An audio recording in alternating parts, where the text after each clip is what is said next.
Hello and welcome to Advit हिमांटी classes.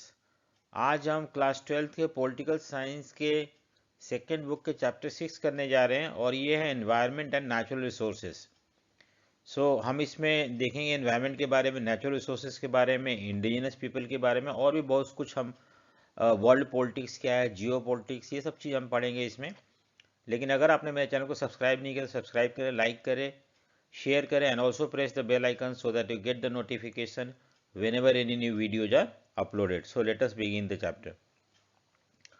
सबसे पहला क्वेश्चन, और दूसरी बात है हम क्वेश्चन आंसर फॉर्म में करेंगे। सो और इसे हम क्वेश्चन आंसर फॉर्म में ही समझना है इसे, ठीक है। सो पहला क्वेश्चन हम देखते हैं, what is environmental issues have presently become a part of world politics, यानी कौन कौन से ऐसे एनवायरमेंटल इशूज हैं जो कि वर्ल्ड पॉलिटिक्स के पार्ट बन गए हैं और क्यों बने हैं। देखो, through out the world the area under cultivation is hardly expanding anymore, and the substantial portion of agricultural land is losing its fertility. Moreover, water bodies are also becoming polluted. All these are restricting food production. अब देखते हो कि पूरा world में ऐसा क्या problem आने लगा है कि वर्ल्ड में हम देखते हैं कि जो लैंड हम कल्टीवेट कर सकते हो वो अब कम होते जा रहा है, या अब हम एक्सपैंड नहीं कर सकते हैं। और दूसरी बात है कि जो भी लैंड है वो फर्टिलिटी कम हो रहा है क्योंकि हम बहुत ज़्यादा एक्सट्रैक्ट कर रहे हैं उससे। हम HYV सीड्स, फर्टिलाइजर, पेस्टिसाइड वगैरह यूज़ करके हम उस लैंड को we are trying to grow more crop from the same plot of land. As a result of that fertility of land जो है वो कम हो रहा है। दूसरी बात है कि वाटर बॉडी जो है वो भी पोल्यूट हो गया है वर्ल्ड में। सो इसकी वजह से प्रोडक्शन पहले के मुकाबले कम हो रहा है और ये सही नहीं है वर्ल्ड के लिए। According to human development report 2006 of UN development program, 1.2 billion people in developing countries have no access to sanitation.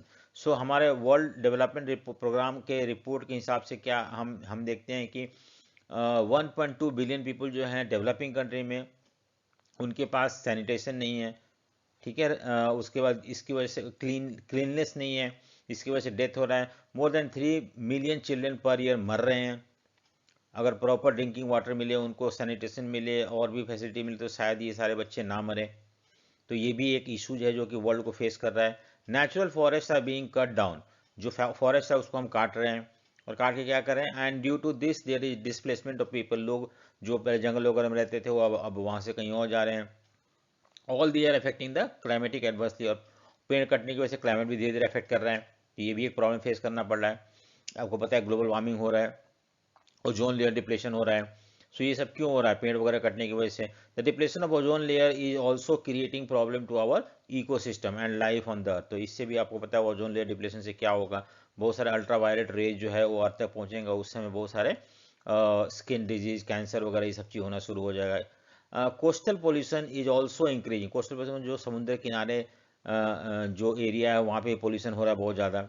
हाँ, due to land based activity, mining हो गया और भी बहुत सारी चीज़ें। This is not only going to affect people living in the coastal area but also have adverse effect on the marine life. Marine life मतलब होता है जो जो समुद्र में जो भी जीव रहते हैं, मछली वगैरह, ये सब चीज़ का भी लाइफ को अफेक्ट करेगा। अगर अगर कोस्टल रीजन में वाटर पोल्यूट होगा तो, अगर समुद्र में वाटर पोल्यूट होगा तो। So these issue have become part of the world politics because, अब देखो मैंने बताया ये सारे जो ऊपर इशूज थे ना, ये इशूज एक कंट्री का इशू नहीं है बल्कि ये वर्ल्ड पॉलिटिक्स हो गया। क्यों हो गया है कि कोई भी सिंगल गवर्नमेंट अगर चाहे भी तो इस चीज़ को, इशू को एड्रेस नहीं कर सकता है, इसको सॉल्व नहीं कर सकता है। हमें बहुत सारे कंट्री मिल के अगर काम करेंगे तभी हम इन सारे प्रॉब्लम को रिजॉल्व कर सकेंगे, and that is why it has become a part of world politics, ठीक है। So all the countries join hand together. Moreover these issue have become global in nature because they are going to affect not one country but other countries also, or the people living in different part of the world, and that is why it has become a global in nature. मान लो हम pollution कम करते हैं तो क्या दूसरे country pollution करेंगे तो affect करेगा ही, ग्लोबल वार्मिंग होगा। इसलिए हमें ज़रूरी है कि ये सारे इशू जो हैं, एक कंट्री अगर चाहे भी रिजोल्व करना तो रिजोल्व नहीं कर सकता है, उसके लिए सारे कंट्री को साथ आना पड़ेगा। And that is the reason why these issues have become part of world politics, ठीक है। सो हम देखते हैं दूसरा question, what has environmental emerge as a significant issues of global politics. क्यों एनवायरमेंट ग्लोबल पॉलिटिक्स पहले जो था वार वगैरह जो थे, टेररिज्म था, ये सारे ग्लोबल पॉलिटिक्स सेंटर आता था। अब इवन एनवायरनमेंट भी आना शुरू हो गया ग्लोबल पॉलिटिक्स सेंटर में। ऐसा क्यों हो रहा है? The club of Rome published a book in 1972 called limit to growth, describing the potential depletion of earth resources due to growing population. देखो क्या है कि क्लब ऑफ रोम है एक ऑर्गेनाइजेशन है जिसने एक बुक पब्लिश किया था। कब? 1972 में, ठीक है। और इस बुक में उसने बताया था कि ग्रोथ हमें करना चाहिए, नो डाउट, लेकिन ग्रोथ का एक लिमिट होना चाहिए। अगर उस लिमिट से हम क्रॉस करते हैं तो अर्थ का रिसोर्सेज जो है वो खराब होना शुरू हो जाएगा। और ये ग्रोथ क्यों ज़्यादा होना करना पड़ रहा है? क्योंकि पॉपुलेशन बढ़ रहा है। पॉपुलेशन का जो नीड है उसको फुलफिल करने के लिए हमें रिसोर्सेज को बहुत ज़्यादा यूज़ करना पड़ रहा है, जितना कि अर्थ या नेचुरल वे में उसको रिप्लेनिश नहीं हो पा रहा है। So we need to limit the growth, ठीक है, तभी जाके। सो ये एक था। दूसरा जो है कि तो इसलिए हम जो बोलते हैं ये आज वर्ल्ड पॉलिटिक्स का पार्ट बनने लगा है। United nation environmental programme begin holding conferences on environmental issues. तो इस चीज़ को टैकल करने के लिए यूनाइटेड नेशन ने एनवायरमेंटल प्रोग्राम बिगिन किया। उस प्रोग्राम में बहुत सारी जगहों पे कॉन्फ्रेंस हुआ। उस कॉन्फ्रेंस में हमने बात की कि किस तरह से हम जो ग्लोबल इशूज है विथ रिगार्ड टू एनवायरमेंट उसको हम रिजॉल्व कर सकते हैं, और ये सारी चीज़ हमने जानने की कोशिश करी, ठीक है। नेक्स्ट है what was the significance of Rio summit. बहुत इंपॉर्टेंट है और हमेशा एग्जाम में ये क्वेश्चन आता है रियो समिट के बारे में, ठीक है। सो ध्यान से हम देखते हैं क्या है Rio summit. The United Nations Conference on Environmental and Development held in Rio de Janeiro, Brazil में इन जून 1992। सो याद रखना, एक नंबर क्वेश्चन आता है जून 19 कब हुआ था रियो डी जेनेरो समिट? वो जून 1992 में। This is called earth summit. इसको हम अर्थ समिट के नाम से भी जानते हैं, क्योंकि एनवायरनमेंट के ऊपर, अर्थ के ऊपर हमने ये समिट मतलब कॉन्फ्रेंस होता है, ये हमने कॉन्फ्रेंस किया था रियो डी जेनेरियो ब्राजील में, ठीक है।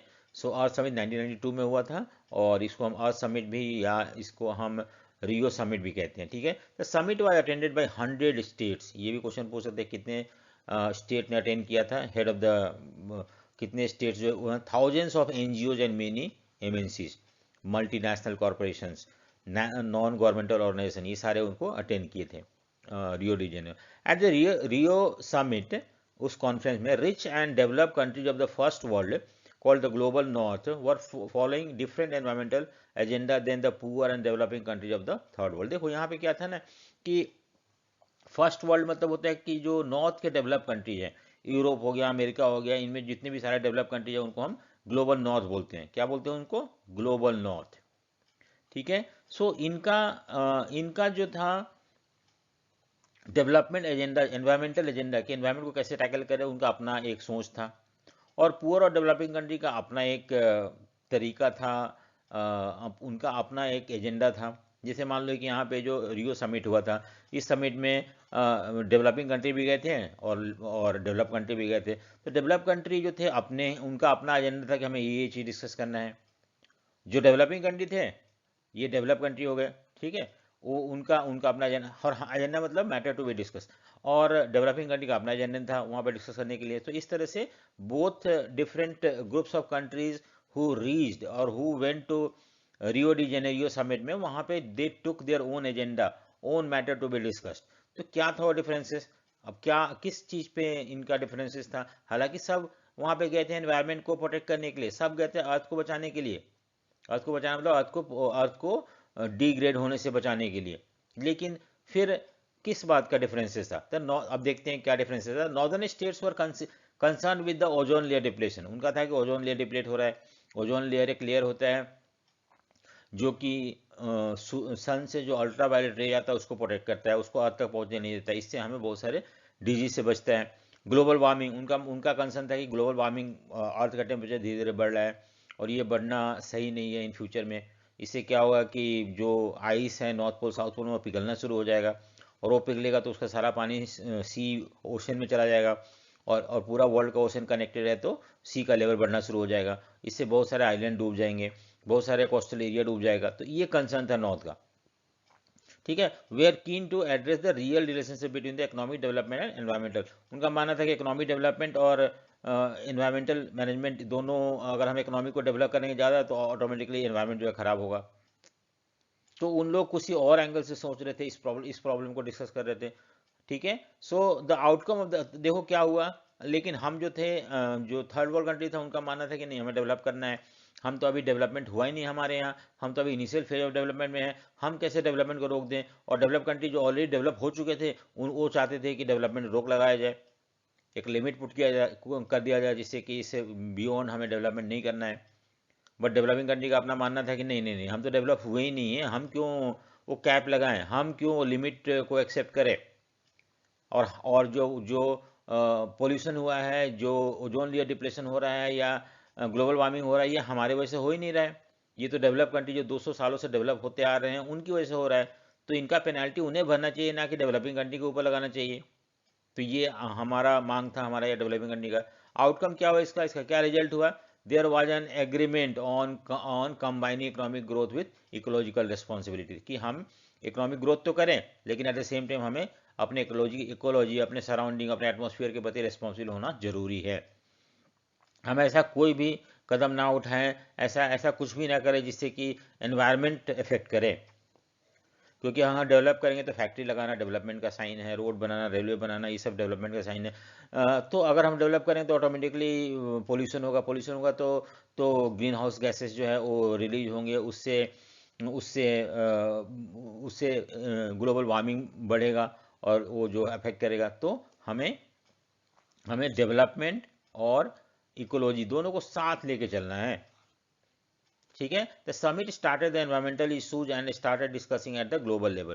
पहली बार हम देखते हैं कि ग्लोबल इशूज को, ग्लोबल एनवायरमेंटल इशूज को हम एक इंटरनेशनल समिट मतलब कॉन्फ्रेंस में हम डिस्कस करना शुरू कर दिए।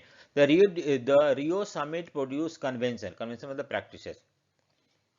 practices dealing with the climatic change, biodiversity, forestry, and recommended a list of development practices called Agenda 21। तो उन्होंने बहुत सारी चीज़ पे डिस्कस किया, और बहुत सारी चीज़ पे ऐसे कन्वेंशन मतलब प्रैक्टिसेस डेवलप करने को बोला गया कंट्रीज को, जिससे कि क्लाइमेटिक चेंज को हम रोक सकें, बायोडाइवर्सिटी को मेंटेन कर सके, फॉरेस्ट को मेंटेन कर सके। और इन्होंने कुछ लिस्ट प्रिपेयर किया जो कि हर कंट्री को मानना चाहिए। अगर वो मानेंगे तो ऑटोमेटिकली जो एनवायरनमेंट का प्रॉब्लम है वो धीरे धीरे रिजॉल्व हो जाएगा, ठीक है, या और ज़्यादा बदतर नहीं होगा। और उस लिस्ट को हम बोलते हैं एजेंडा 21। इसमें कुछ सारे पॉइंट्स मेंशन किए गए थे, ठीक है। एंड ऐसा बोला गया था कि जो भी कंट्री पार्टिसिपेटरी हैं या जो नहीं है, दे शुड मतलब करना चाहिए। It is not 100% compulsion on every country. India ने साइन भी किया था इस एजेंडा को, और बोला था कि वो अपने कंट्री में इसको इम्प्लीमेंट करेगा, ठीक है। Some critics have pointed out that the agenda of Rio is based upon in the favor of economic growth rather than ensuring ecological conservation. देखो, कुछ लोग बोलते हैं कि रियो जो समिट है उसमें हमने इकोनॉमिक डेवलपमेंट को ज़्यादा अहमियत दी थी, ना कि एनवायरमेंटल को, इकोलॉजिकल कंजर्वेशन को। सो कुछ लोग क्रिटिसाइज करते हैं ऐसा, ठीक है। सो हमने देखा ये यहाँ तक आपको समझ में आया होगा।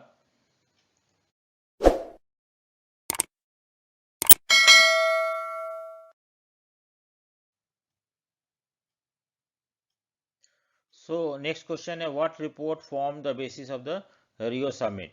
तो रियो समिट के बेसिस पे हम कौन सा रिपोर्ट बना था, उसको ब्रोंडलैंड रिपोर्ट बोलते हैं, आवर कॉमन फ्यूचर, ठीक है।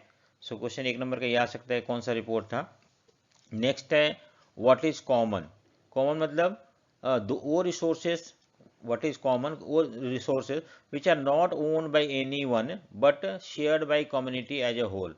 जैसे मान लो कम्युनिटी पार्क हो गया, रिवर हो गया, ये सब क्या है, किसी एक का नहीं है। ऐसे रिसोर्सेज को हम कॉमन रिसोर्सेज बोलते हैं। वो रिसोर्सेज जो कि किसी का भी नहीं है और सब आदमी इसका, it is share by everybody, हर आदमी उसको यूज कर सकता है। सो ऐसे रिसोर्सेज को हम कॉमन रिसोर्सेज बोलते हैं। नेक्स्ट क्वेश्चन है, define global common. Global common होता क्या है। So there are more regions or area of the world which are located outside the sovereign jurisdiction of any one state and require common governance by the international community. These are known as global common। तो देखो, global common मतलब होता है ऐसा area या resources या reason जो कि किसी भी कंट्री के बाउंड्री के अंदर नहीं आता है, किसी भी कंट्री के सुपरमेसी या सोवरेनिटी के अंदर नहीं आता है, और जिसको मैनेज करने के लिए कॉमन गवर्नेंस चाहिए इंटरनेशनल कम्युनिटी का, ठीक है। सो ऐसे रिसोर्सेज हम ग्लोबल कॉमन बोलते हैं। इस एग्जांपल क्या है, ग्लोबल कॉमन का एग्जांपल अर्थ एटमॉस्फेयर, ये किसी कंट्री के अंडर नहीं आता है और इसको गवर्न करने के लिए हमें वर्ल्ड गवर्नेंस की जरूरत है, इंटरनेशनल कम्युनिटी का गवर्नेंस की जरूरत है। अंटार्कटिका हो गया, ये भी किसी का नहीं है। ओशन फ्लोर हो गया, ये भी किसी का नहीं। आउटर स्पेस, तो ये सारे को हम ग्लोबल कॉमन के नाम से जानते हैं, ठीक है। What is ozone? Ozone hole क्या होता है? Refers to decline in the total amount of ozone in the earth atmosphere. Earth atmosphere में कुछ ओजोन होना जरूरी है, क्योंकि ये ओजोन जो होता है वो हमें अल्ट्रावायलेट रे जो सन से आता है उसको आने नहीं देता है। लेकिन अगर ये खत्म हो गया, ये खत्म होने लगा है, इसी को बोलते हैं ओजोन होल, जिसके, ठीक है। सो नेक्स्ट है, which country has control over Antarctica? तो मैंने अभी बताया कि ये ग्लोबल कॉमन के अंदर आता है और किसी भी कंट्री का सोवेरेनिटी के अंदर नहीं आता ये।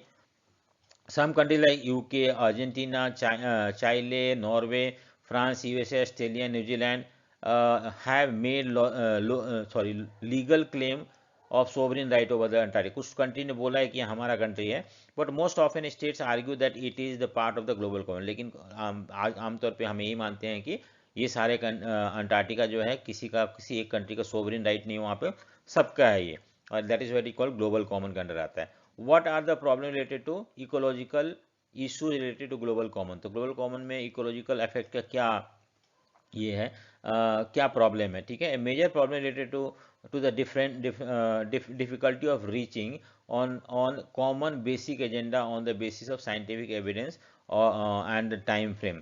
तो और दूसरी बात है कि देखो जो क्या प्रॉब्लम है हमें, जो ग्लोबल कॉमन किसी का भी नहीं है, इसके एनवायरनमेंट को हम ख़राब कर रहे हैं, ऐसे जैसे एटमॉस्फेयर को हम पोल्यूट कर जा रहे हैं, अंटार्कटिका को हम ख़राब यूज़ करना शुरू कर दिए हैं। तो इससे तो इस चीज़ को, इससे रिलेटेड क्या क्या इश्यूज आते हैं, हाँ। क्योंकि दूसरा जो है, history of outer space as a global common show that management of these area are influenced by north south inequalities. हम क्या देखते हैं यहाँ पे कि अब पहला पॉइंट है कि साइंटिफिक एविडेंस के बेसिस पे कुछ कंट्री बोलते हैं कि हमारा है और हमारा इस पर अधिकार है, ठीक है। और दूसरा चीज़ है कि नॉर्थ और साउथ में इनइक्वालिटी है। जैसे स्पेस है, आउटर स्पेस है, इस पर किसका ज़्यादा वर्चस्व है और कौन ज़्यादा इसको डोमिनेट करता है, specially develop country of the world. Develop north जो हैं वो इस पर ज़्यादा इसको यूज़ कर रहे हैं सेटेलाइट वगैरह भेज के और बाकी तरीक़ों से। लेकिन साउथ कंट्री जो है, पुअर कंट्री हैं, डेवलपिंग कंट्री है, वो इसमें ज़्यादा उनका पहुंच है ही नहीं। सो इसका यूज जो है ज़्यादा, उसका फ़ायदा नॉर्थ उठा रहा है। तो ये भी एक इशू है। The benefit of exploitation activities are far from being equal for the present और द फ्यूचर जनरेशन। हमें लगता है कि फ्यूचर में भी, प्रेजेंट में भी आज जो जो develop country of the north है, उन लोग ज़्यादा इस चीज़ को एक्सप्लॉइट कर रहे हैं, स्पेशली ग्लोबल कॉमन को, और इसका फ़ायदा जो है डेवलपिंग कंट्री या अंडर डेवलप कंट्री को थोड़ा भी नहीं पहुंच रहा है। तो ये इशूज है जो कि हमें डिस्कस करना है। Name the path breaking agreement over the global common.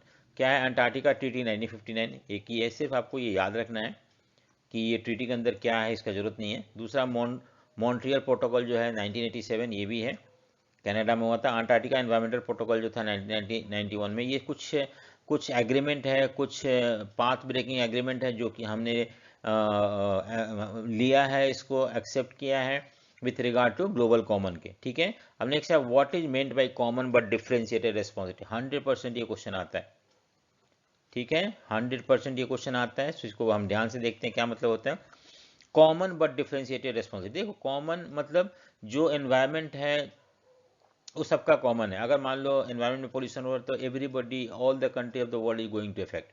So it is our common responsibility to protect the environment, ठीक है।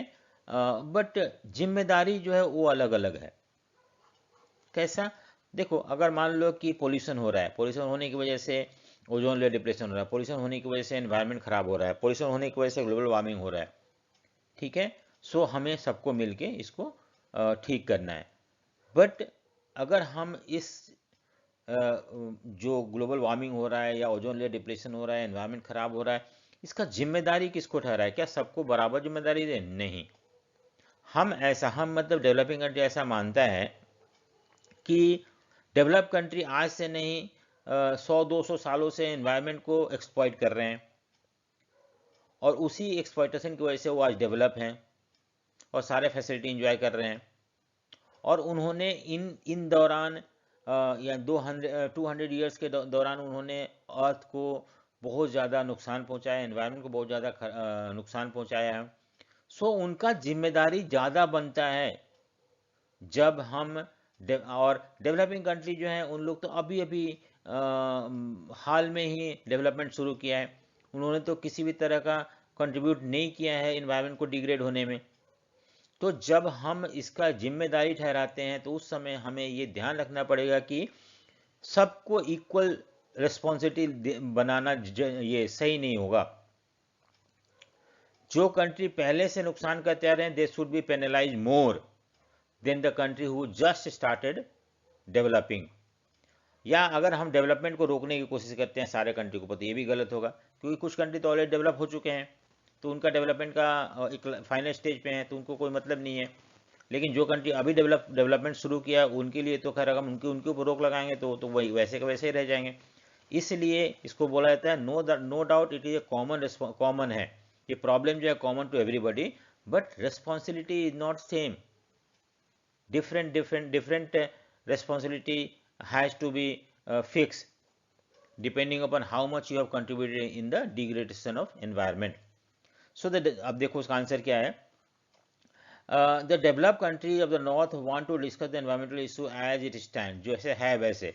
आज एनवायरमेंट खराब है तो सारे कंट्री को मिलकर इसको सही करना पड़ेगा, ये वो बोलते हैं now, and want everybody to be equal responsible for the ecological conservation. ठीक है, लेकिन नहीं, हम ऐसा नहीं मानते हैं। The developing country of the south feel that much of the ecological degradation in the world is the product of industrial development undertaken by develop country. तो ज़्यादातर जो पोल्यूशन है वो उन्होंने किया है, तो हम क्यों उसको why should we be made to penalize for all this thing? If the north has caused more degradation they must also take more responsibility। अगर उन्होंने ज़्यादा खराब किया तो ज़्यादा जिम्मेदारी उनका है, ना कि डेवलपिंग कंट्री का। मोर ओवर डेवलपिंग कंट्री ये बोलते हैं कि उनका तो इंडस्ट्रियलाइजेशन अब शुरू हुआ है और हम कैसे उनके डेवलपमेंट पे रोक लगा दिया जाए, हमारे डेवलपमेंट पे रोक लगा दिया जाए, तो ये हमारे साथ जाती होगा। Thus, the special need of the developing country must be taken into account in the development, application and interpretation of rules। जब आप रूल्स बनाओ तो इसको ध्यान रखो कि डेवलपिंग कंट्री अभी भी इनिशियल फेज ऑफ डेवलपमेंट में है, सो उनको छूट मिलना चाहिए। ठीक है, so this argument was accepted by Rio declaration at the earth summit. तो 1992 में जो समिट हुआ था अर्थ समिट ना, उस पर हमने यही चीज को हर कंट्री एग्री हुए थे कि ठीक है, कॉमन बट डिफ्रेंशिएटेड रिस्पॉन्सिबिलिटी, कि सबका जिम्मेदारी है बट सबका जो इशू है कॉमन टू एवरीबडी, क्योंकि अगर ग्लोबल वार्मिंग होता है तो every country is going to effect, but जिम्मेदारी should not be made on everybody equally depending upon. हम जब जिम्मेदारी ठहराते हैं तो हम वो कंट्री को ज़्यादा जिम्मेदार करेंगे जो कंट्री बहुत पहले से इस अर्थ को एनवायरनमेंट को ख़राब करते आ रहा है, और जो कंट्री अभी शुरू हुआ उनके ऊपर कम रेस्ट्रिक्शन लगेगा या ना लगेगा, ये चीज मांग है। ठीक है, what were the underlying principle of United nation framework convention on climatic change. तो ये क्वेश्चन है कि क्या क्या underlying principle of United nation, even का क्या मेन प्रिंसिपल है कन्वेंशन ऑन क्लाइमेटिक चेंज के ऊपर। ठीक है, सो कभी कभी ये फुल फॉर्म भी आ सकता है, सो आप इसको जरूर याद रखना। UNFCCC का फुल फॉर्म क्या होता है, united nation framework convention on climatic change. ठीक है, और इनका क्या एक था, the party should act on to protect the climate system on the basis of equality and in accordance with the common but differentiated responsibility and respective capacity. ठीक है, ये इवन जो है सही बोल रहा है कि हमें क्लाइमेट को प्रोटेक्ट करने के लिए काम करना चाहिए, और इतना ही नहीं ऑन द इक्वल बेसिस पे करना चाहिए, लेकिन हमें ये भी ध्यान में रखना चाहिए कि कॉमन बट डिफरेंशिएटेड रिस्पॉन्सिबिलिटी और रेस्पेक्टिव कैपेबिलिटी, यानी कि कंट्री के पास अगर कैपेसिटी है then only he should be asked to help. ठीक है, और दूसरी बात है कि हमें कॉमन बट डिफरेंशिएटेड रिस्पॉन्सिबिलिटी को ध्यान में रख के ही हमें एनवायरनमेंट को, क्लाइमेट को प्रोटेक्ट करना चाहिए। The parties agree that the largest share of historical and current global emission of green house gases originated in development. ये कमीशन मानता है कि सबसे ज़्यादा कंट्रीब्यूटर जो है ग्लोबल ग्रीन हाउस गैसेस, मतलब वो गैसेस जो ग्लोबल वार्मिंग के लिए रिस्पॉन्सिबल है वो सारा डेवलप कंट्री ने किया है, पहले भी करते आ रहे हैं और आज भी कर रहे हैं, तो उनके ऊपर ज़्यादा रोक लगना चाहिए ना। तो पर capita emission of developing country, देखो उन्होंने डेटा दे के समझाया है कि जो डेवलपिंग कंट्री का पर कैपिटा एमिशन है, यानी कि एक बंदे का जो ग्रीन हाउस गैस का जो एमिशन है एटमॉस्फेयर में बहुत लो है। सो और इसी ग्राउंड पे चाइना, इंडिया और ब्राज़ील को हमें क्योटो प्रोटोकॉल से एग्जेम्प्ट कर दिया गया है, कि क्योटो प्रोटोकॉल जो बोलता है कि कुछ रोक लगाना चाहिए, उस रोक से इंडिया, ब्राज़ील और चाइना को एग्जेम्प्ट या उनको छूट मिला है कि उन लोग को मानना जरूरी नहीं है ये प्रोटोकॉल, ये एग्रीमेंट। ठीक है। सो अब आता है क्योटो प्रोटोकॉल होता है क्या एक्चुअली, देखते हैं। Kyoto protocol is an international agreement, एक एग्रीमेंट है जो कि वर्ल्ड के कंट्री ने इसको सेट किया है, और इसमें हमने टारगेट सेट किया है इंडस्ट्रियलाइज कंट्रीज को to cut down their green houses emission. तो जितने भी डेवलप कंट्री उनको बताया गया है कि तुम उनका क्या टारगेट होना चाहिए, और जो भी उनका ग्रीन हाउस गैसेस का एमिशन है एनवायरनमेंट में उसको कम करना, एक लिमिट लगा देना, उससे ज़्यादा उनको नहीं करना है। Certain gases like CO2, methane, hydrocarbon etcetera are consider partly responsible for the global warming. तो ये गैसेज जो है, क्वेश्चन पूछ सकते हैं which all gases are responsible for global warming, तो ये 3 गैसेज का नाम लिखना है आपको।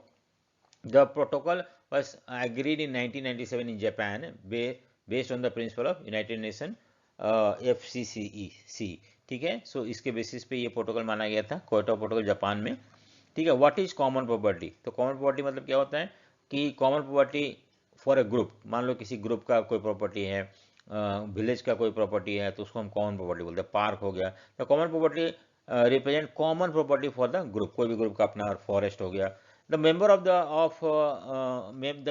the community have both right and duties with respect to the nature, level of use and maintenance of the given resource। अगर मान लो कि कोई फॉरेस्ट है, ठीक है, और फॉरेस्ट जो है विलेज फॉरेस्ट कम्युनिटी का है, तो सिर्फ कम्युनिटी का सिर्फ कम्युनिटी उसको यूज ही नहीं कर सकता है, बल्कि उसको मेंटेन करने का भी राइट है उसके पास। So not only that they can make use of these resources common property, but also it is the duty to make sure that it is maintained. For example sacred group, sacred group मतलब होता है ऐसे बहुत सारे पेड़ जो बहुत ही पवित्र माने जाते हैं, जैसे तुलसी हो गया, नीम हो गया, बबूल हो गया, ये सारे जो है सैक्रेड ग्रुप्स हैं, और ये they are common property resources माना जाता है। ठीक है। नेक्स्ट क्वेश्चन है what factor have harmed common property. आज कॉमन प्रॉपर्टी क्यों खत्म हो रहा है, प्राइवेटाइजेशन की वजह से, सब कुछ प्राइवेट होते जा रहा है, तो इसकी वजह से। एग्रीकल्चर इंटेंसिफिकेशन, ठीक है, population growth and ecosystem degradation, ये कुछ फैक्टर है जिसकी वजह से कॉमन प्रॉपर्टी जो है वो एग्रीकल्चर जो प्रोडक्शन बढ़ते जा रहा है, पॉपुलेशन ग्रोथ बहुत ज़्यादा है, उसकी वजह से हम ज़्यादा रिसोर्स यूज कर रहे हैं, इकोसिस्टम डिग्रेड हो रहा है, इसकी वजह से भी हम ये सारी चीज़ कर रहे हैं। ठीक है। सो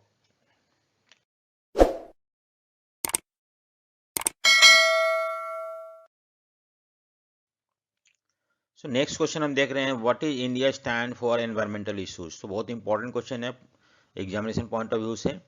सो हमेशा 4 नंबर क्वेश्चन आ सकता है ये। सो हम देखते हैं इसका आंसर क्या होता है, कि यानी क्वेश्चन का मतलब है कि हम इंडिया का क्या व्यू है, हम जो आज ग्लोबल एनवायरमेंटल इशूज़ की बात कर रहे हैं, इसका इंडिया क्या व्यू है, क्या इंडिया इस चीज़ से सहमत है कि जो भी कुछ हो रहा है उसमें इंडिया का कंट्रीब्यूशन होना चाहिए या नहीं होना चाहिए, इंडिया किस तरह से कंट्रीब्यूट कर रहा है ग्लोबल वार्मिंग को, ओजोन लेयर डिप्लेशन को, और भी वो जो पोल्यूशन इश्यूज है, फॉरेस्ट वगैरह, ये सब चीज़ के बारे में इंडिया का क्या स्टैंड है, इंडिया क्या सोचता है और क्या करता है, यही क्वेश्चन का आंसर है। So India signed and rectified 1997 Kyoto protocol. तो हमने क्योटो प्रोटोकॉल में हमने बताया था कि किस तरह से हम एनवायरनमेंट को प्रोटेक्ट करने के लिए बात करी गई थी उसमें, तो हमने साइन भी किया उसको, और उससे सहमत भी हैं कि हाँ ये सही है और ये होना चाहिए। एट G8 मीटिंग, अब देखो G8 मीटिंग जो हुआ था, ग्लोबल 8 नेशन का जो मीटिंग हुआ था, उसमें हमने क्या था 2005, India pointed out that the per capita emission rate of developing country are a tiny fraction of those in the developed country. सिर्फ हमने उसको रेक्टिफाई नहीं किया, हमने अपना स्टैंड लिया। हम ये बोलते हैं कि हमारा जो पर कैपिटा एमिशन मतलब होता है एक इंडिविजुअल का एमिशन जो है इन ग्रीन हाउस गैसेस में, वो बहुत कम है डेवलपिंग कंट्रीज का than the develop countries. Develop countries का पर कैपिटा एमिशन मतलब होता है कि जैसे मान लो कि वन इंडिविजुअल वो कितना कंट्रीब्यूट करता है आपका ग्रीन हाउस गैसेस में हम कितना उसमें कंट्रीब्यूट करते हैं। तो हमारा या डेवलपिंग कंट्रीज का जितने भी लोग हैं उनका जो कंट्रीब्यूशन है बहुत कम है, जबकि डेवलप कंट्री का बहुत ज़्यादा है। ठीक है, सो हम अपना हम चाहते हैं कि ग्लोबल वार्मिंग कम हो, but at the same time हम नहीं चाहते हैं कि हम पे अननेसेसरी रिस्ट्रिक्शन लगाए जाए। तो उस चीज़ को हम जस्टिफाई करने की कोशिश करते हैं ये बोल के कि हमारा कंट्रीब्यूशन जो है बहुत कम है, सो हम हमारे ऊपर किसी भी तरह का रोक नहीं लगाना चाहिए। हाँ ठीक है। दूसरा क्या है कि following the principle of common but differentiated responsibility, India is a view that major responsibility of curbing emission मतलब यहाँ पे वो गैसेस, ग्रीन हाउस गैसेस का जो एमिशन है एनवायरनमेंट में, वो ज़्यादा कौन कर रहा है? डेवलप कंट्रीज कर रहे हैं। ठीक है, which have accumulated emission over a long period of time. मैंने बताया 200 साल से जो डेवलप कंट्रीज हैं वो डेवलप होते जा रहे हैं, वो लोग कार्बन कोल वगैरह ये सब यूज कर रहे हैं और इसकी वजह से डेवलप हो, तो उनका कंट्रीब्यूशन जो है ग्रीन हाउस गैसेस में ज़्यादा है, इसलिए उनके ऊपर रोक लगना चाहिए, ना कि डेवलपिंग कंट्री लाइक इंडिया के ऊपर लगना चाहिए। India completely upheld the point mention in UNFCCC which state that developed countries are more responsible for greenhouse gases as they have been polluting the environment for 200 years तक, जो मैंने अभी बताया। At present, India and other developing countries main priority are economic and social development. तो आज हमारे पास जो developing countries है, इंडिया है या बाकी सारे डेवलपिंग कंट्री, उनका मेन कंसर्न क्या है? वो क्या चाहते हैं? डेवलप करना, इकोनॉमिक डेवलपमेंट, सोशल डेवलपमेंट। और ये तभी पॉसिबल हो सकता है जब हम नेचर को या नेचुरल रिसोर्सेज को एक्सप्लॉइट करेंगे। तो ये हमें करने देना चाहिए। और जो लोग ऑलरेडी नेचर को या नेचुरल रिसोर्सेज को यूज करके डेवलप हो चुके हैं, वो अपना डेवलपमेंट पे थोड़ा सा रोक लगाएं। India is suspicious about the recent development in even FCCI which is trying to impose binding commitment on India, Brazil and China to reduce their green house gas। ये बोल रहे हैं कि जो ये डेवलपिंग कंट्री है और हाँ, इंडिया हो गया, आपका ब्राज़ील हो गया, चाइना, इनके ऊपर रोक लगाने की कोशिश कर रहे हैं और ये बोल रहे हैं कि ये लोग अपना ग्रीन हाउस गैसेस का जो एमिशन है वो कम करें। देखो, हमें एक चीज़ समझना है, ग्रीन हाउस गैसेस मतलब हम जब कोल, पेट्रोलियम ये सब यूज करेंगे डेवलपमेंट के लिए, तो इससे ग्रीन हाउस गैसेस रिलीज होते हैं। मैंने बताया था ऊपर ग्रीन हाउस क्या क्या होता है। और ये लोग जो UNFCCC में जो ये डेवलप कंट्री है, वो कोशिश कर रहे थे कि इंडिया, ब्राज़ील और चाइना जो डेवलपिंग कंट्री हैं उनके ऊपर कुछ पाबंदी लगाया जाए, जिससे कि वो लोग ये सब गैसेस यूज ना, कोल, पेट्रोलियम वगैरह यूज ना करें, जिससे कि गैसेस प्रोड्यूस होता है। इंडिया आर्ग्यू दैट इंडिया पर capita emission of green house gases even less than half of the world average पर कैपिटा एमिशन ऑफ 3 देखो, वर्ल्ड एवरेज जो है पर कैपिटा जो है वो 3.8 है, 3.8 है वर्ल्ड एवरेज है, लेकिन इंडिया का उससे हाफ से भी कम है, 1.5 कुछ है। तो क्यों हमारे ऊपर इतना ज़्यादा पाबंदी लगाया जा रहा है? Indian government is already participate, हम कोशिश कर रहे हैं अपने लेवल पे, ऐसी बात नहीं कि नहीं कर रहे हैं, in global effort through the number of program. Some of this program क्या, India national auto fuel policy क्या है? It advocate cleaner fuel for the vehicles. हम जैसे CNG वगैरह के बारे में हम बात कर रहे हैं, हम उसको बढ़ावा दे रहे हैं। हम व्हीकल्स में इलेक्ट्रिक इंजन लगा रहे हैं, जिससे कि इलेक्ट्रिसिटी पे ये व्हीकल चले। तो हमको पेट्रोल वगैरह या डीजल वगैरह का जो यूज है उसको कम करते जा रहे हैं। एनर्जी कंजर्वेशन एक्ट पास किया गया था। It pointed out those initiative that improve the energy efficiency. So ऐसा एनर्जी यूज करना जिससे कि पोल्यूशन कम हो, इसके बारे में बात कर रहे हैं। The electricity act of 2003 encourage use of renewable energy. वो एनर्जी जैसे कि सोलर एनर्जी हो गया, विंड एनर्जी हो गया, हाइड्रो इलेक्ट्रिक हो गया, ये सब की यूज करने की बात कर रहे हैं हम। India is making real effort to impart natural gas and encourage to adopt cleaner coal technology। सो यहाँ पे भी हम देखो, इंडिया अपनी तरफ से कोशिश कर रहा है कि जिससे कि कम से कम हम ग्रीन हाउस गैसेस को एमिट करें एनवायरनमेंट में। Indian government is keen to launch a national mission on biodiesel. Biodiesel जो है बायोलॉजिकल डीजल है, जो नेचुरल, जिससे कि पोल्यूशन कम होता है, तो इसको भी हम इनकरेज कर रहे हैं। और India is also of the view that SAARC मतलब South Asian Association of Regional Cooperation, ये 7 कंट्रीज हैं, इंडिया और उसके neighbouring country, should adopt the common position on major global environmental issues so that regional voice carries greater weight। तो हम बोलते हैं कि हम जो 7 कंट्रीज हैं, इंडिया, पाकिस्तान, नेपाल, भूटान, बांग्लादेश, श्रीलंका, मालदीव, ये जो इंडिया का स्टैंड है, इन सब इस स्टैंड पे बाकी सारे 7 कंट्री भी सहमत हो, और हम टुगेदर वर्ल्ड पे ये दबाव डालें कि हमारे ऊपर किसी भी तरह का रोक ना लगे जब तक हम डेवलप नहीं हो जाते हैं। तो ये इंडिया का स्टैंड है एनवायरमेंटल इश्यूज पे। नेक्स्ट क्वेश्चन है, what conclusion did the India arrive after reviewing the implementation of the agreement of earth summit in Rio. So earth summit जो आपको रियो डी जेनेरियो में हुआ था, उस पे उसका जो एग्रीमेंट था उसको इम्प्लीमेंट करने से इंडिया ने क्या कंक्लूड किया था। The review of implementation was undertaken in India in 1997. India concluded that there had been no meaningful progress with respect to transfer of new and additional financial resources and environmental sound technology on concessional term to the developing country। तो India बोला था ना कि ठीक है, developing country को आप बोल रहे हो कम करने के लिए, लेकिन उनको एक बेटर टेक्नोलॉजी ट्रांसफ़र करो, ऐसा टेक्नोलॉजी जो एनवायरमेंटल फ्रेंडली हो। सो ये कौन कर सकता है, डेवलप कंट्री जो है वो डेवलपिंग कंट्री को कर सकते हैं, और वो भी सस्ते में, जिससे कि वो खरीद के यूज़ करे, जिससे कि पोल्यूशन कम हो।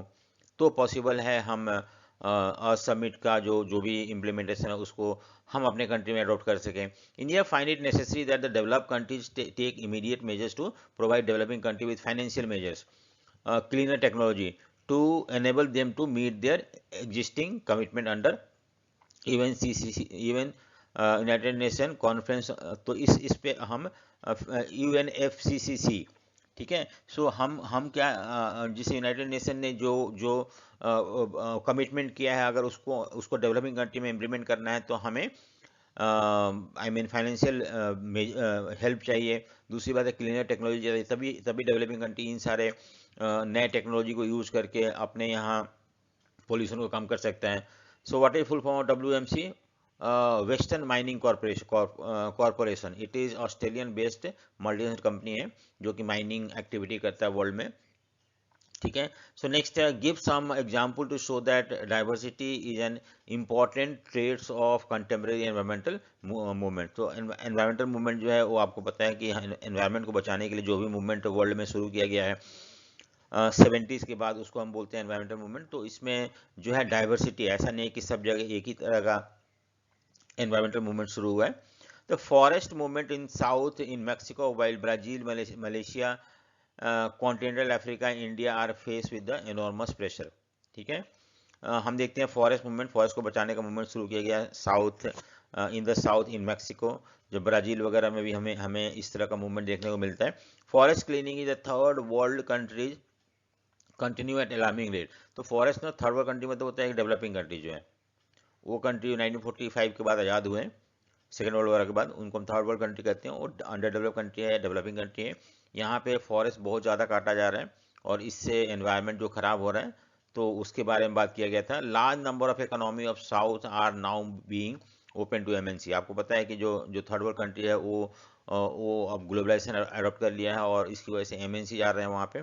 MNC जाने के बाद नए नए फैक्ट्री लग रहे हैं, पैसा इन्वेस्ट किया जा रहा है, और इसकी वजह से फॉरेस्ट क्लियर हो रहा है, माइनिंग हो रहा है, बहुत ज़्यादा ये होता है। इससे भी हम देखते हैं कि जो डेवलपिंग कंट्री का एनवायरनमेंट और ज़्यादा खराब हो रहा है। For example Philippine, where a vast network of groups and organisation campaigned against the western mining corporation, ठीक है, ऑस्ट्रेलियन बेस्ड कंपनी की। वहाँ पे वो बहुत ज़्यादा माइनिंग कर रहे थे, माइनिंग करने की वजह से वहाँ पे एनवायरनमेंट खराब हो रहा था। इवन उस कंट्री में नेचुरल रिसोर्सेज को बहुत ज़्यादा एक्सप्लॉइट किया जाता था, जिसकी वजह से बहुत सारे लोगों ने वहाँ पे इस कॉरपोरेशन, जो माइनिंग कॉरपोरेशन है, उसके खिलाफ प्रोटेस्ट किया था। Another group of movement are involve in the struggle against negotiation in every country where the mega dam is being build. तो मेगा डैम मतलब होता है कि बांध बनाना, बड़े बड़े बांध बनाए इंडिया में, जैसे कि भाखड़ा नंगल डैम हो गया, सरदार सरोवर डैम हो गया।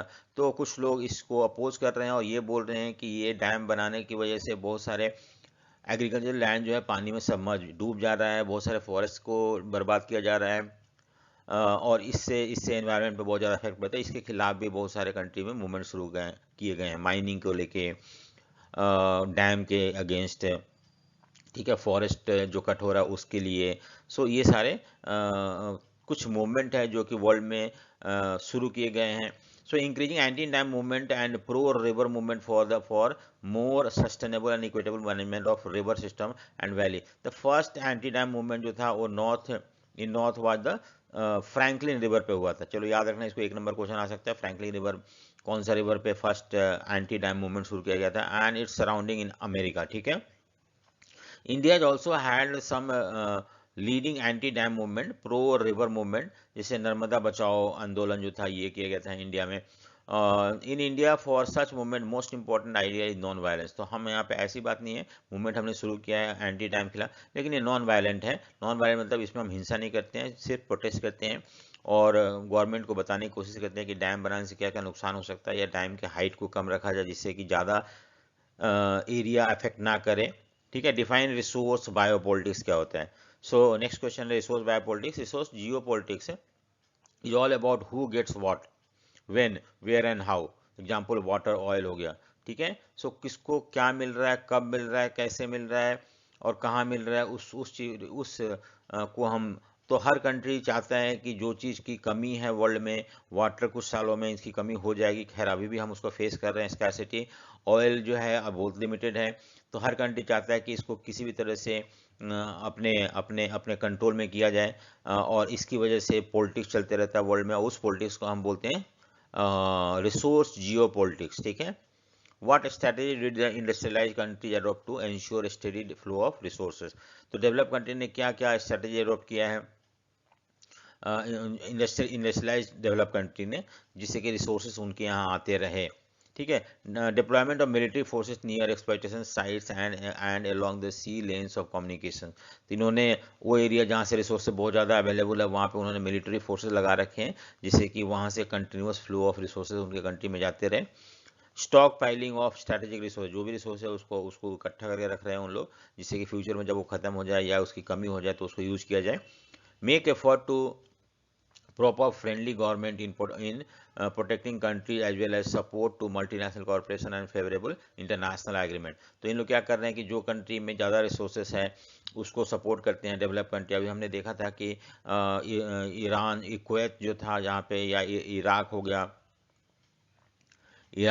कुवैत हो गया, वहाँ पे अमेरिका ने गल्फ वॉर किया और उस तरह से वहाँ पे ऐसे गवर्नमेंट लेके आए जो कि अमेरिका के फ्रेंडली हो और अमेरिका को नेचुरल गैस सप्लाई करते रहे। तो इस तरह से ये भी एक जियो पॉलिटिक्स का हिस्सा है, जहाँ पे कि डेवलपिंग कंट्री ये सारे स्ट्रेटजी अडोप्ट करते हैं जिससे कि वो रिसोर्सेज के ऊपर उनका कंट्रोल हो सके और कंटिन्यूसली उनके कंट्री में रिसोर्सेज सप्लाई हो सके। What were the concern of western traditional thinking. Western जो थिंकिंग है क्या है, traditional western strategic thinking remain concern with the supply which might have been threatened by USSR, ठीक है। अब देखो यहाँ पे traditional western strategic thinking remain concern with the supplies which might have been threatened by USSR. देखो USSR जो है उसने बहुत सारे रिसोर्सेज को अपने अंडर में कर रखा और उसकी वजह से जो प्रॉब्लम आ रहा है वर्ल्ड में वो भी हम यहाँ पे देखते हैं। A particular concern was western control of oil and oil in gulf. Western country जो है ना, किसी भी तरह से गल्फ में, आपको पता है गल्फ मतलब मिडिल ईस्ट हो गया, वहाँ बहुत ज़्यादा मिनरल्स हैं, स्पेशली पेट्रोलियम है, और उसको कंट्रोल करने के लिए वेस्टर्न कंट्री किसी भी तरह का, किसी भी एक्सटेंट पे जा सकता है, वहाँ पे वार करवा सकता है, वार करवा रहा है। In fact first gulf war, second gulf war क्या है, ये एक्चुअली तेल को, ऑयल को कंट्रोल करने का एक स्ट्रेटजी है, ठीक है। After the end of cold war, that is 1991, disintegration we will say, the security of supply continues to worry government and business decision which regard to several minerals in particular radio active minerals वगैरह। तो USR के decline के बाद हम देखते हैं कि अभी भी बहुत सारे वेस्टर्न वर्ल्ड जो है वो चिंतित है कि किस तरह से मिनरल्स वगैरह उनके पास आ सकते हैं। तो नेक्स्ट क्वेश्चन है हमारा, how has oil liquid gold continue to be most important resource of global strategy. ठीक है, सो हम यहाँ देखते हैं लिक्विड गोल्ड, हम बोलते हैं ऑयल को क्या बोलते हैं, ये भी एक बहुत कीमती है, and that is the reason why it is refer to as a liquid gold. ठीक है, the global economy relied on oil for much of 20th century and portable and indispensable fuel. ये बोल रहा है कि जो आज 20th सेंचुरी 21st सेंचुरी में हम देखते हैं कि ऑयल जो है मोस्ट इम्पॉर्टेंट रिसोर्सेस है, जो कि हर कंट्री इसके ऊपर डिपेंड करता है और बिना इसके काम नहीं चल सकता है, इसलिए हर कंट्री चाहता है कि उस पर ज़्यादा ज़्यादा ऑयल का कंट्रोल हो। The immense wealth associated with the oil generate political struggle to control it. The history of petroleum is also the history of war and struggle. ठीक है, first Gulf War, second Gulf War, ये क्यों हुआ था, या आज भी हम मिडिल ईस्ट में अमेरिका का या अदर कंट्रीज जो डेवलप कंट्री है उनका इंटरफेरेंस हम देखते हैं, क्यों देखते हैं, वो just because of mineral oil. ठीक है, West Asia specially the Gulf region account for 30% of global oil production. So सिर्फ वेस्ट एशिया में हम देखते हैं, स्पेशली अरब कंट्री में, गल्फ में, कि 30% ऑयल वहाँ प्रोड्यूस होता है। It has almost 64% of planet known resources. देखो ये एक एडवांटेज है इस रिसोर्सेज का। It is the only region able to satisfy any substantial rise in the oil demand. अगर ऑयल डिमांड बढ़ता है फ्यूचर में, तो ये जो मिडिल ईस्ट है या गल्फ रीजन है, वही उस रिक्वायरमेंट को फुलफिल कर सकता है। और इसलिए वर्ल्ड के सारे डेवलप कंट्री हो गया, अमेरिका हो गया, ब्रिटेन, फ्रांस हो गया, ये सब चाहते हैं कि इनका कंट्रोल गल्फ कंट्री पे हो, किसी न किसी तरह इन्फ्लुएंस हो, जिससे कि ये रिसोर्सेज को अपने कंट्रोल में ले सके। Saudi Arab has quarter of the world total resource and is the single largest producer. तो याद रखना, सऊदी अरब जो होता है 25% वर्ल्ड का टोटल रिसोर्सेस है सऊदी अरब के पास है। दूसरी बात है कि Iraq known resources is second only to Saudi Arab. ठीक है, सो ये इंपॉर्टेंट है, 1 मार्क का क्वेश्चन आ सकता है, एमसीक्यू में आ सकता है, तो ये आपको याद रखना है। नेक्स्ट है, the substantial portion of Iraqi territory are yet to be explored fully. अभी इराक जो है वहाँ पे हमने फुली एक्सप्लोर नहीं किया, हो सकता है और बहुत ज़्यादा तेल निकले। There is a fair chance that the acute reserve might be larger than the USA, Europe, India and China, which consume these petroleum and are located at the considerable distance from the region। तो जितने भी US में, Europe में या India, China में जितने भी oil resource है, हो सकता है इराक में इन सब को मिला के इससे भी ज़्यादा निकले ऑयल वहाँ पे। तो इसलिए हर कंट्री चाहता है कि इन कंट्रियों के साथ जहाँ पर ऑयल रिसोर्सेज ज़्यादा है उससे अच्छा रिलेशनशिप रखें। अगर वो नहीं रख पाता है तो वार वगैरह करवाता है और इस तरह से इंटरफेयर करता है इनकी इकोनॉमी में, just because they want to control. So ये एक तरह से हम देखते हैं कि जो रिसोर्सेज बहुत इंपॉर्टेंट है फ्यूचर के लिए या प्रेजेंट के लिए, उस पे जियो पॉलिटिक्स हो रहा है, उस पर हर डेवलप कंट्री चाहता है कि उसका कंट्रोल हो, क्योंकि उनके कंट्री में इसकी कमी है, इसलिए सो ये भी एक जियो पॉलिटिक्स का पार्ट है, ऑयल, वाटर वगैरह ये सब चीज़। ठीक है, next, how has waste water become an important resource of global. बहुत इंपॉर्टेंट और सिंपल क्वेश्चन है। वाटर जो है एक क्रूशियल रिसोर्सेस है जो कि जियो पॉलिटिक्स से कंसर्न है। रीजनल वेरिएशन, वाटर जो है सब जगह इक्वली अवेलेबल नहीं है, अगर है भी तो फ्रेश वाटर नहीं है, उसकी स्कैर्सिटी है। सो इसकी वजह से हम देखते हैं कि so in some part of the world have led to disagreement over share water resources. जैसे पानी एक कंट्री से दूसरी कंट्री नदी जाती है, तो वहाँ पे इंडिया पाकिस्तान के बीच में, इंडिया बांग्लादेश के बीच में, और भी बहुत सारे कंट्री के बीच में वाटर शेयर करने, क्योंकि नदी जो है एक कंट्री से दूसरी कंट्री में गुजरती है, तो कुछ जो कंट्री ऊपर की तरफ होते हैं उन लोग पानी को रोक लेते हैं और इससे दूसरे कंट्री में पानी नहीं पहुँच पाता। इसको लेके भी हम देखते हैं कि टेंशन है, कन्फ्लिक्ट है। some commentators on world politics have referred to water war to describe the possibility of violent conflict over the life sustaining resources। तो कुछ लोगों का ऐसा मानना है कि हो सकता है अगर जब फ्यूचर में पानी की और ज़्यादा कमी हो तो वार हो सकता है पानी का। आज पेट्रोलियम के ऊपर वार हो रहा है, हो सकता है पानी के ऊपर भी वार हो सकता है। Country that share river can disagree over many things. Example, A typical disagreement is a down stream. Down stream मतलब जो, जैसे मान लो कि एक कंट्री है, ठीक है, एक कंट्री है अफ्रीका का, मान लो यहाँ से एक नदी निकलता है और दूसरे कंट्री में जाता है, तो इन लोग डैम बना के पानी को रोक लेते हैं और यहाँ पानी पहुँचता नहीं है। तो इसको लेके भी हम बहुत ज़्यादा टेंशन है बहुत सारे कंट्री के बीच में। पानी रुकने की वजह से उनको पानी नहीं मिल पाता इरिगेशन के लिए और भी बहुत सारी चीज़ के लिए, तो ये भी एक प्रॉब्लम है। This might decrease and degrade the quality of water available for down stream. अगर मान लो कि ऊपर वाले कंट्री जो हैं जहाँ से नदी बह रहा है उन लोग पानी को पोल्यूट कर देते हैं, तो यहाँ पानी जो है वाटर जो है वो क्लीन वाटर नहीं मिल पाएगा, तो ये भी एक प्रॉब्लम है। This might decrease the decrease and degrade the quality of water, ठीक है। State have used forces to protect or see the fresh water resources. For example, violence include those between Israel and Syria, Jordan। यहाँ पे पानी को लेके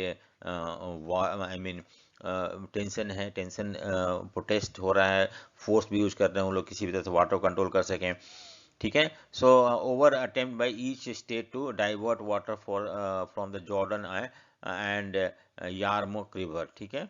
Next, another example of the more recent threat between Turkey and Syria and Iran over the construction of dam in Euphrates River। तो Iraq ने dam बनाया तो उसकी वजह से टर्की और सीरिया को प्रॉब्लम हो रहा है, तो ये भी एक इशू है वाटर को लेके। हाँ ठीक है। सो नेक्स्ट हम देखते हैं एक अलग अलग टॉपिक है जिसको हम बोलते हैं इंडिजिनस पीपल। इंडिजिनस पीपल होते कौन है, क्या क्या प्रॉब्लम उनको आज मॉडर्न वर्ल्ड में फेस करना पड़ता है, तो ये सारी चीज़ हम देखेंगे उनको, ठीक है। इंडियन पीपल मतलब वो लोग जो कि मूल निवासी है कोई भी कंट्री के। मूल निवासी मतलब होता है कि वहाँ के मतलब जब लोग बाहर से आके नहीं बसे थे उस समय, उससे या उससे पहले से ही उन लोग वहाँ पे रहते आ रहे हैं। जैसे कि शेड्यूल कास्ट, शेड्यूल ट्राइब हो गए, जितने भी ट्राइब जैसे इंडिया में बहुत सारे ट्राइब है, वो आज से नहीं बहुत सालों से रहते आ रहे हैं, और ऐसे लोगों को हम इंडिजिनस पीपल बोलते हैं। सो ये हर कंट्री में, हर कॉन्टिनेंट में है। The even defined indigenous people, हम देखते हैं उसका डेफिनेशन क्या होता है। As a comprising of descendant of people who inhabited the present territory of the country when persons of different culture and ethnic origin arrived there from other part of the world and overcome them। जैसे आपको पता है कि red Indians थे जो America में रहते थे, तो बाद में यूरोप लोग वहाँ के और फिर इनको साइड लैंड कर दिए, इनको सारे रिसोर्स सब कुछ इनसे छीन लिए। ऐसे लोग होते हैं इंडिजिनस पीपल। इंडिया में बहुत सारे ट्राइब है, वो भी इंडिजिनस पीपल है। बाहर से आर्यंस आए, मुस्लिम्स आए, क्रिश्चियंस आए, तो इस तरह से इनको साइड लाइन कर दिया गया और इन लोग आज जंगलों में रह रहे हैं, इनका कंडीशन ठीक नहीं है। दूसरी बात है कि हम इनके जो रिसोर्सेज है, फॉरेस्ट है, उसको हम उसमें हम इंटरफेयर कर रहे हैं, दखल अंदाजी कर रहे हैं, फॉरेस्ट काट रहे हैं, उनके लिए उनका जो एनवायरनमेंट था उसको ख़राब कर रहे हैं। तो ये सब चीज़ जो है इसके अंदर इंडिजिनस पीपल के अंदर आता है, ठीक है। Indian people have their own culture. दूसरी बात है इनका अपना कल्चर है, ट्राइबल कल्चर जिसको बोलते हैं। कल्चर कस्टम है जो कि वो फॉलो अब से नहीं हजारों साल से फॉलो करते आ रहे हैं। Approx 30 crore indigenous people have spread throughout the world including India. So 30 crore जो है आज भी लोग जो हैं जो कि आदिवासी हैं, जो जंगलों में रह रहे हैं, ऐसे बैकवर्ड एरिया में रह रहे हैं जहाँ पे कोई फैसिलिटी नहीं है। जिससे 20 lakhs of Cordilleras region of Philippine में है, चाइले में है, 10 लाख 6 लाख जो है वो बांग्लादेश में चितगांव हिल में, 35 लाख नॉर्थ अमेरिकन नेटिव्स है। तो ये सब मिला के हम देखते हैं कि ऑलमोस्ट 30 करोड़ लोग हो जाते हैं। Indian people people speak of their struggle against their agenda and their right. तो ये लोग भी बोलते हैं कि हमारा जो अधिकार है वो छिन गया है, जो बाहर से आए हुए लोग हैं उन लोग इनके एरियाज में कंट्रोल करने लगे हैं, इनसे अपना जो अधिकार राइट वगैरह है उसके लिए वो छिन गया, इसके लिए स्ट्रगल कर रहे हैं। What are the demand of Indian people, उनका क्या डिमांड हो सकता है, देखते हैं क्या डिमांड है उनका। So the indigenous voices of world politics call for admission of Indian people to the world community as equal. तो ये बोलते हैं कि हमें भी बाकी लोगों के साथ बराबर मानो। जैसे इंडिया में आपको पता है कि लोअर कास्ट के लोग जो है उनको सप्रेस किया जाता है, उनको दबा कर रखा जाता है, तो उनका डिमांड है कि हम भी बाकी सारे कास्ट के बराबर हमें ट्रीट मिले। उसी तरह से जो इंडियंस पीपल है जो बैकवर्ड हैं, अभी भी उनके पास बेसिक फैसिलिटी नहीं है, अभी भी स्कूल्स नहीं है, अभी भी वहाँ पे सैनिटेशन नहीं है, तो ये चाहते हैं कि हमें भी वही स्टेटस, वही इक्वलिटी मिलना चाहिए जो बाकी लोगों को मिल रहा है। They appeal to government to come to term with the continuing existence of Indian nation as enduring community with an identity of their। ये गवर्नमेंट से अपील करते हैं कि उन्हें अपने हिसाब से रहने देना चाहिए, उनके कल्चर में उनके उनके उनके उनके जो लाइफ स्टाइल है उसमें किसी भी तरह का इंटरफेरेंस नहीं करना चाहिए, उनके रिसोर्सेज को ऑक्यूपाई नहीं करना चाहिए। They have suffered from loss of land, उनका ज़मीन छीन गया है।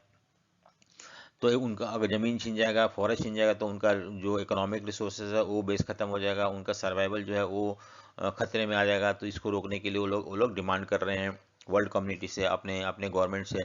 सिंस टाइम इन मेमोरियल, आज से नहीं सदियों से, in the phrase used by Indian people all over the world refer to their continued occupancy of the land from which they originated. तो वो बोल रहे हैं आज से नहीं, हम सदियों से यहाँ रहते आ रहे हैं और इसलिए हमें इसमें बाहर का इंटरफेरेंस नहीं चाहिए।